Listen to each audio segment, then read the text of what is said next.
Hello everyone, I am your Sumit sir and welcome back with new video lecture, one more video lecture of chapter second. Chapter second में अभी तक हमने दो lectures आपको दे दिए हैं। तीसरा लेक्चर आज हम आपके सामने लेकर आए हैं और before proceed with lecture number 3 आपको मैं एक चीज बताऊं कि जब हमारा फर्स्ट लेक्चर था तो एक टर्म हमने स्किप कर दिया था, although it was very easy term and it was fourth. हमारा जो टर्म हमारी रिफ्रेशर के अकॉर्डिंग जो हमारा फोर्थ टर्म है दैट इज कैपिटल। तो सबसे पहले इस स्किप हुए हुए टर्म के बारे में बात कर लेते हैं, then we will continue the chapter जो कि स्किप हो गया था। कैपिटल हिंदी में जिसको बोलते हैं पूंजी, यानी the amount which is invested by the owner into his own business is called capital। वो अमाउंट मैंने यूज में लिया है, मैंने कैश का टर्म यूज में नहीं लिया है। Amount may be in form of cash और in form of any asset और इन एनी अदर काइंड, किसी भी तरह से हो सकता है।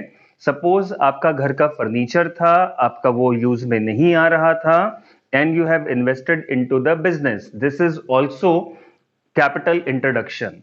आपने बिजनेस में 10 लाख रुपए की कैश अपनी पर्सनल सेविंग से लगाई, this is also in form of capital.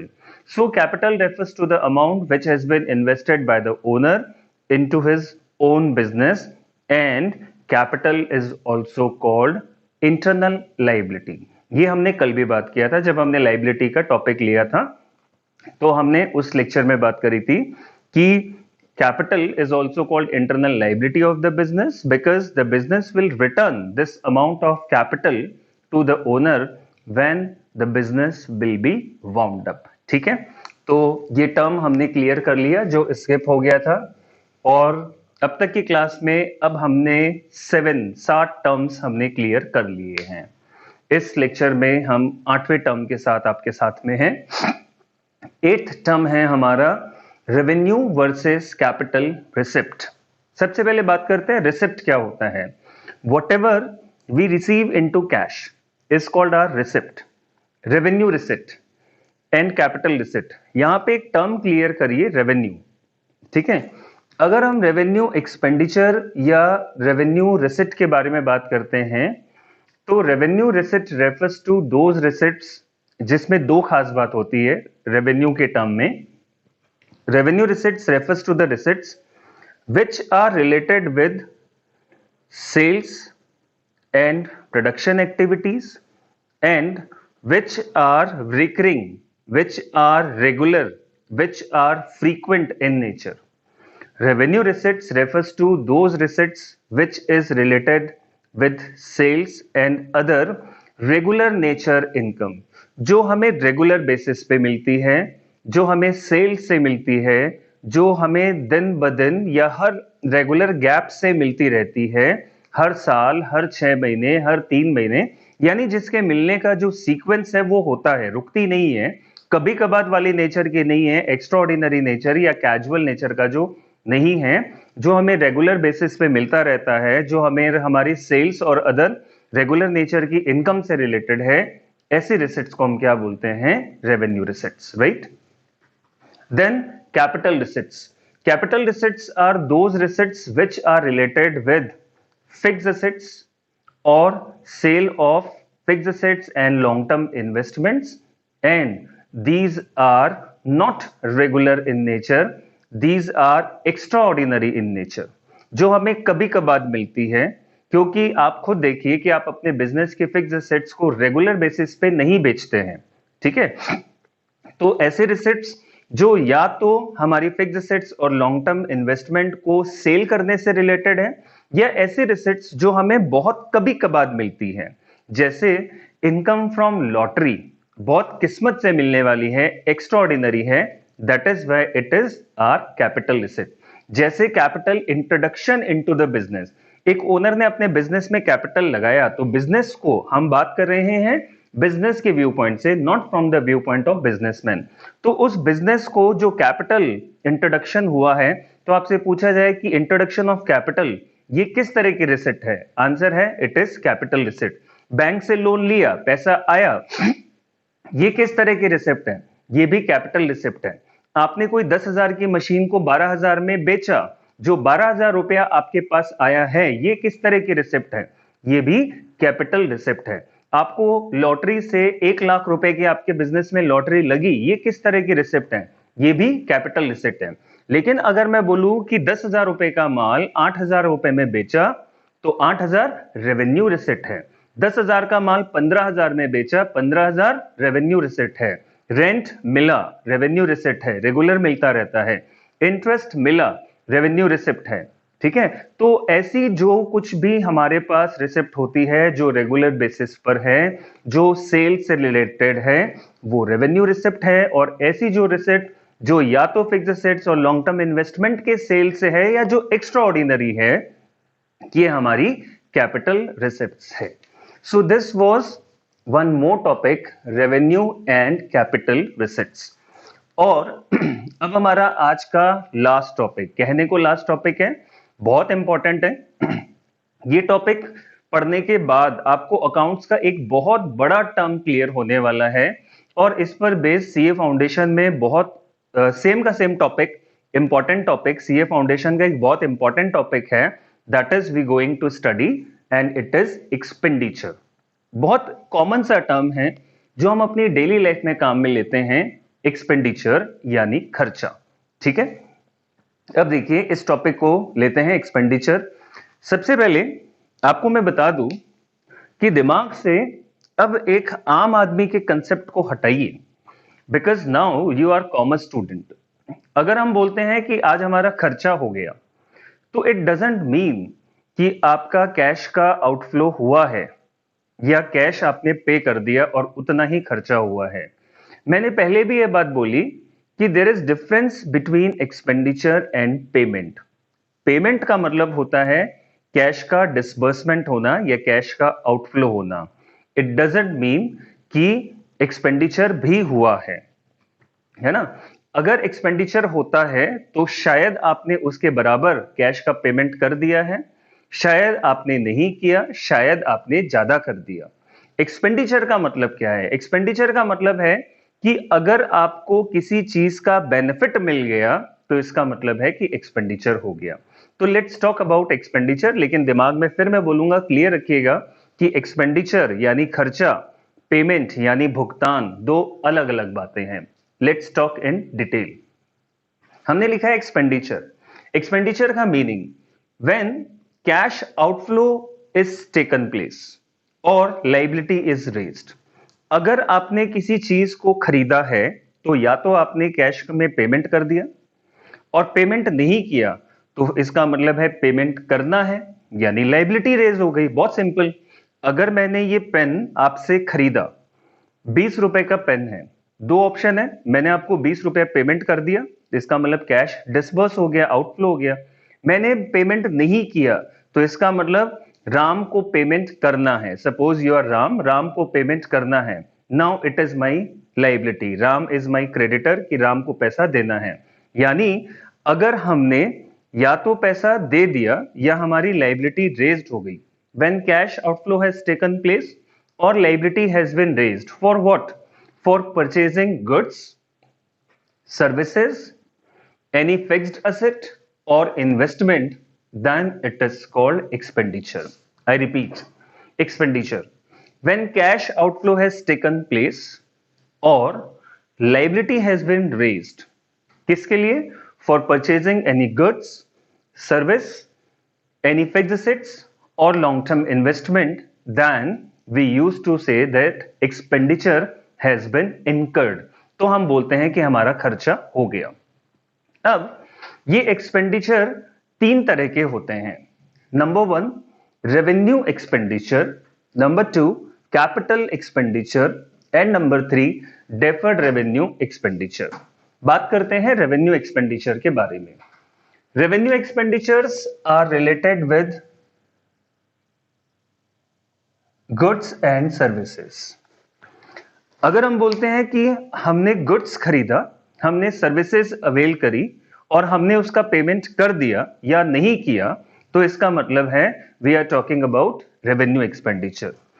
And If we used to say that I have purchased any fixed assets or long term investments and मैंने उसका पेमेंट कर दिया या लाइबिलिटी रेज हो गई, तो we are talking about capital expenditure. तो ये जो दो शुरू के टर्म्स है, these are related with revenue expenditure, और ये जो दो टर्म्स रिलेटेड है, these are related with capital expenditure. अगली खास बात क्या होती है? Revenue expenditure, since revenue expenditure are related with goods and services, so the benefit of these expenditure are received during one accounting period or 1 year only। अब देखिए goods and services से है, मैं अगर बोलूं माल खरीदा, गुड्स परचेज किया, मैंने 1 लाख रुपए का माल खरीदा, इट इज रेवेन्यू एक्सपेंडिचर। और इसका जो बेनिफिट है, क्योंकि मैं इसको 1 साल के अंदर अंदर बेच दूंगा, तो इसका जो बेनिफिट है वो मेरे को 1 साल के अंदर अंदर मिलेगा। या अगर मैं बोलूं कि मैंने रेंट का पेमेंट किया है ना, तो यूजुअली रेवेन्यू एक्सपेंडिचर का जो बेनिफिट होता है वो 1 साल के अंदर अंदर हमें मिल जाता है। Whereas if I have purchased any fixed assets, मैंने बोला कि मैंने अपने बिजनेस के लिए एक बिल्डिंग खरीदी, या बिजनेस के लिए मैंने एयर कंडीशनर खरीदा, या मैंने फर्नीचर बनवाया, तो the benefit of the capital expenditure last for the longer period of time. So अगर मैं बेनिफिशियल पीरियड के बारे में बात करूं, तो revenue expenditure yields the benefit for the shorter period of time, usually with in a year, whereas capital expenditure gives benefit for the longer period of time। तो अगर revenue expenditure are related with goods and services, and if the benefit is received during one accounting period, so obviously these are shown in final accounts, in trading account and profit and loss account। तो इसीलिए हम इनको अपने trading account और profit and loss account, आप इनको short में बोल सकते हैं इनकम स्टेटमेंट, जिससे हमें अपने प्रॉफिट का पता चलता है। ठीक है, क्योंकि दिन ब दिन या रेगुलर बेसिस पर किए जाते हैं, तो हम इसको अपने इनकम स्टेटमेंट में दिखाते हैं। इनकम स्टेटमेंट बोले तो trading and P and L account, we will discussed in detail in future कि क्या होता है ट्रेडिंग अकाउंट, क्या होता है प्रॉफिट एंड लॉस अकाउंट। फिलहाल आपको ये ध्यान में रखना है कि trading and profit and loss account are part of income statement which shows our profitability. यानी रेवेन्यू एक्सपेंडिचर को हम अपने इनकम स्टेटमेंट में दिखाते हैं। क्यों दिखाते हैं? क्योंकि इसका बेनिफिट हमें 1 साल में मिल जाता है। Whereas capital expenditure like purchase of fixed assets, purchase of long term investments are shown in balance sheet because the benefit yields over a longer period of time. ठीक है, next is earning capacity. Actually when the amount is paid when the expenses are incurred on goods and services, then these are incurred for maintenance of our earning। ये जो किए जाते हैं वो हमारी earning को मेंटेन करने के लिए किए जाते हैं।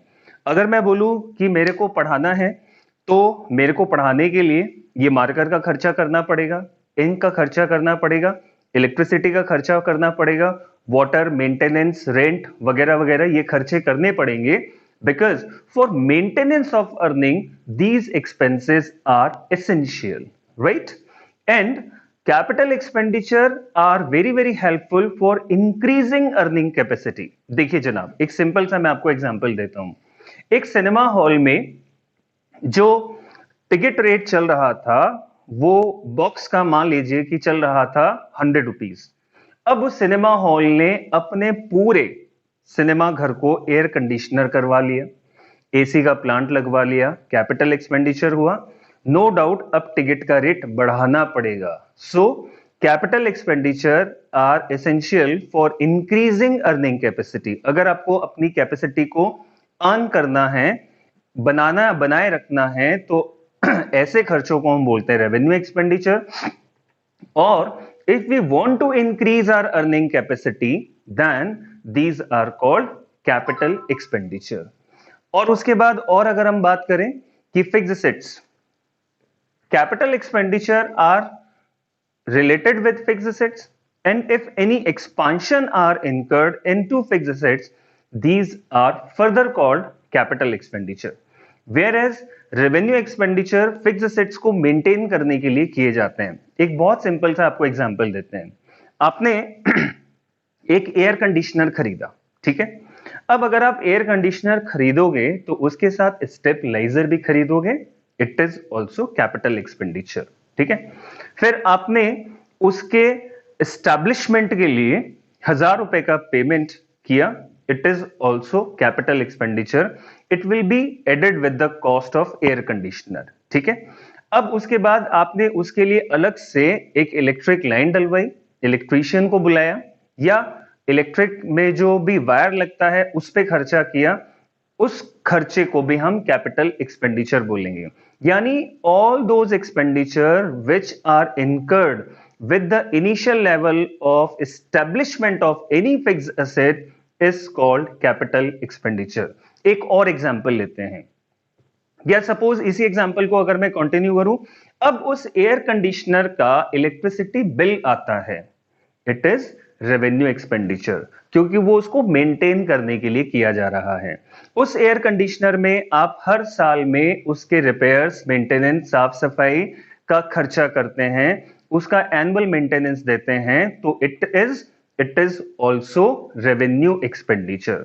किसी सिनेमा हॉल को खरीदा, एक दूसरा एग्जाम्पल, अगर हमने कोई बिजनेस स्टार्ट किया, कोई ठेका लिया, या हमने कोई सिनेमा हॉल लिया, and the cost of obtaining license of such business, it is capital expenditure and it will be shown as intangible asset।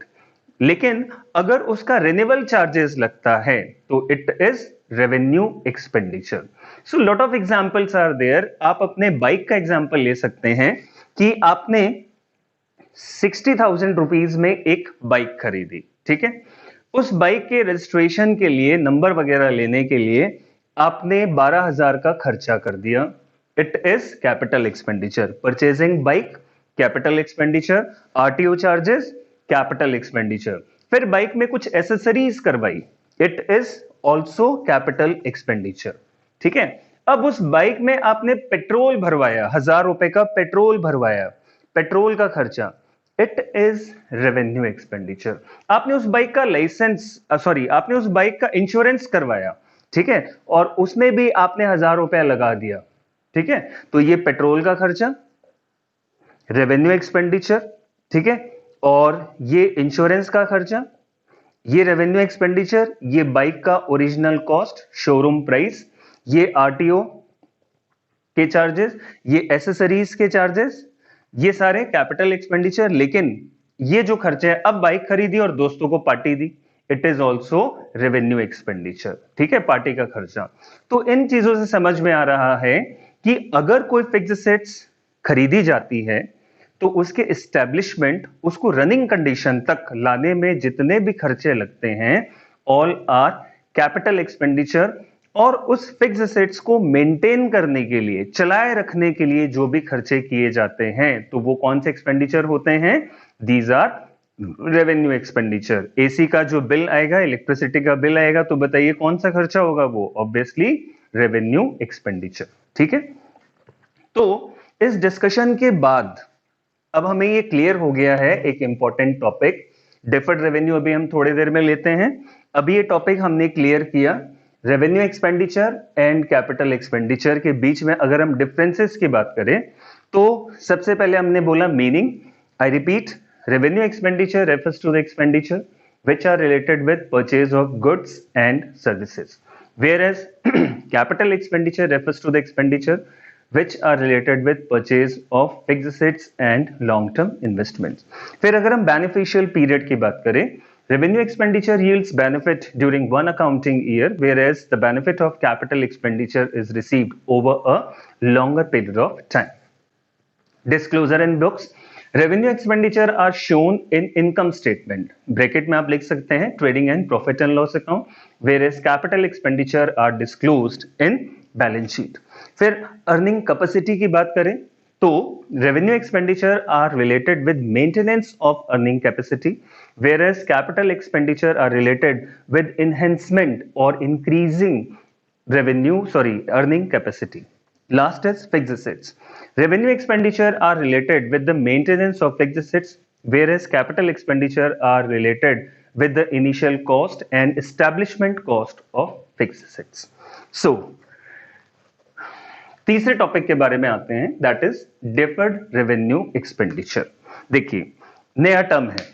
What is mean by deferred? Deferred means gradually, धीरे धीरे, over a longer period of time. Revenue expenditure अभी हमने पढ़ा, revenue expenditure क्या होते हैं. तो अब देखिए यहां पे बहुत कुछ हमारे पर्सनल जजमेंट से रिलेटेड होने वाला है. हमने अकाउंटिंग की एक लिमिटेशन पढ़ी थी कि अकाउंटिंग में हमें बहुत सारी जगह पे हमारा पर्सनल जजमेंट लेना होता है. मान लीजिए कि एक व्यापारी है जिसका नाम है जेठालाल. उस जेठालाल ने अपने एक इलेक्ट्रॉनिक बिजनेस के साथ साथ एक नया बिजनेस स्टार्ट करने का सोचा, टॉफी का, चॉकलेट का. तो वो एक नया चॉकलेट लेकर आया, चोको मोको चॉकलेट. जेठालाल ने एक नया बिजनेस स्टैब्लिश किया और उसका नाम रखा चोको मोको चॉकलेट्स. ठीक है जी. अब अगर उसको अपने इस चोको मोको चॉकलेट्स को पॉपुलर बनाना है तो उसको इसके लिए हैवी एडवर्टाइजमेंट कंपेन करना पड़ेगा. तो अगर मैं बोलूं कि नॉर्मल एडवर्टाइजमेंट जिसका बेनिफिट आपको एक साल में मिलता है, इट इज रेवेन्यू एक्सपेंडिचर. लेकिन मैंने बोला हैवी एडवर्टाइजमेंट एक्सपेंडिचर जिसका बेनिफिट एक तो जो बहुत बड़ी अमाउंट में होने वाला है, ठीक है, और जिसका बेनिफिट आपको बहुत लंबे समय तक मिलने वाला है. कितने लंबे समय तक मिलेगा, it is to be decided from your personal judgement. तो उसने, जेठालाल ने टोटल मिला के 5 लाख रुपए का हैवी एडवर्टाइजमेंट किया. ठीक है, एक सेलिब्रिटी को बुलाया, बबीता जी को बुलाया, एडवर्टाइजमेंट किया, मार्केटिंग करी, उसको बहुत पॉपुलर बनाया, लोगों को फ्री सैंपल डिस्ट्रीब्यूट किए, स्कूल कॉलेजेस में बच्चों को कंपेन करके और उनको चोकोमोको चॉकलेट खिलाया. और उसके लिए कितना खर्चा कर दिया, 5 लाख रुपए का खर्चा कर दिया. ठीक है. अब जेठालाल जी को यह डिसाइड करना है कि उसको इस 5 लाख रुपए का बेनिफिट कितने सालों में मिलेगा. मान लीजिए उन्होंने डिसाइड किया कि हमें इस 5 लाख का बेनिफिट मिलना है 5 साल में. तो यानी वो इस साल का खर्चा कितना मानेगा, 1 लाख रुपया. मैं इस कैलकुलेशन को लिखता हूं कि टोटल मिला के एडवर्टाइजमेंट पे लगा 5 लाख और बिजनेस ने डिसाइड किया the benefit will be received for this heavy advertisement in 5 years. तो हर एक साल का खर्चा कितना होगा, 1 लाख. अगर हम पहले साल की बात करें तो पहले साल के लिए हम बोलेंगे ये जो टोटल 5 लाख रुपीस का अमाउंट है ये कहलाएगा डेफर्ड एडवर्टाइजमेंट. क्या कहलाएगा,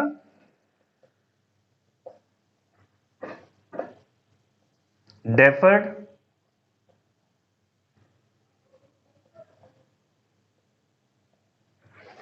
एडवर्टाइजमेंट.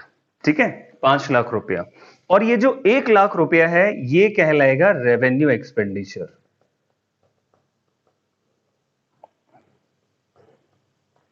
ये है रेवेन्यू एक्सपेंडिचर और ये है डेफर्ड एडवर्टाइजमेंट एक्सपेंडिचर,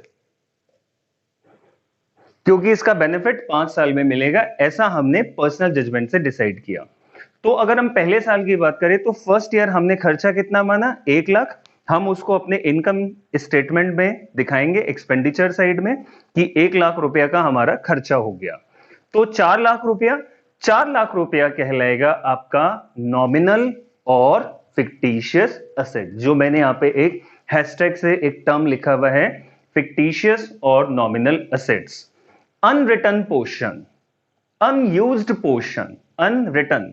ठीक है, तो अनरिटन पोर्शन, देखिए रिटर्न की स्पेलिंग ध्यान में रखना, यहां पे अन, WRITTEN, अनरिटन एडवर्टाइजमेंट कितना हो गया, ₹4 लाख. और इसी को हम क्या बोलते हैं, इसको हम बोलते हैं नॉमिनल या fictitious asset. Unwritten portion of deferred revenue expenditure is called nominal or fictitious asset. I repeat,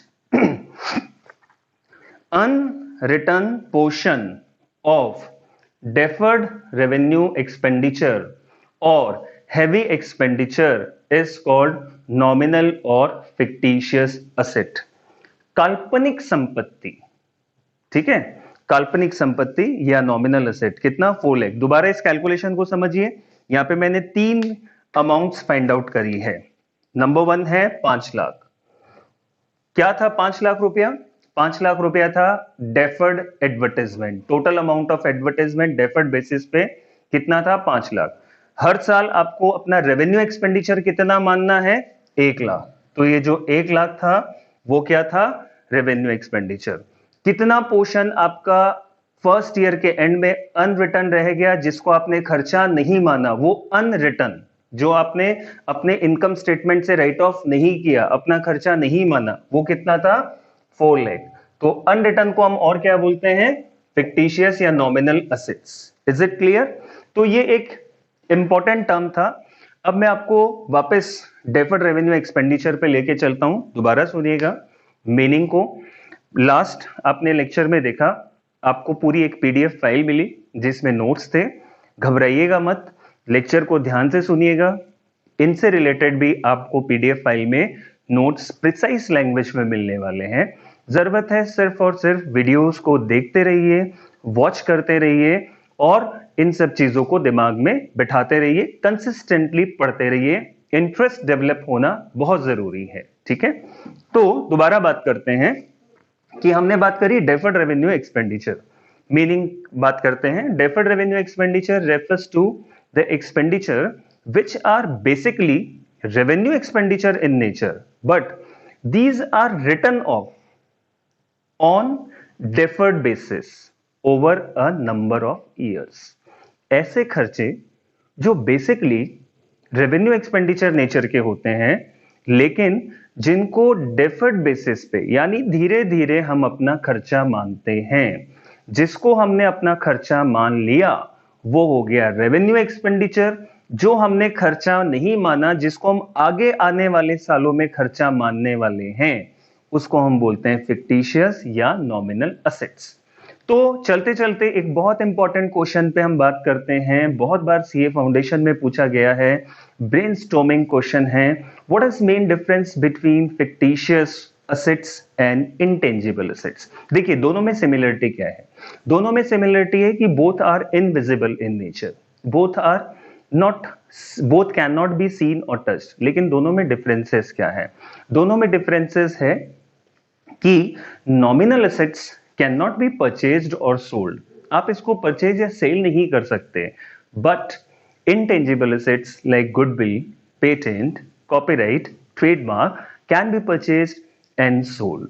So I think today's lecture is one of the part of your goodwill. It will enhance your credibility. It will impart you a good knowledge. Keep watching the video and do answer for every question. Keep safe. Bye bye. Take care.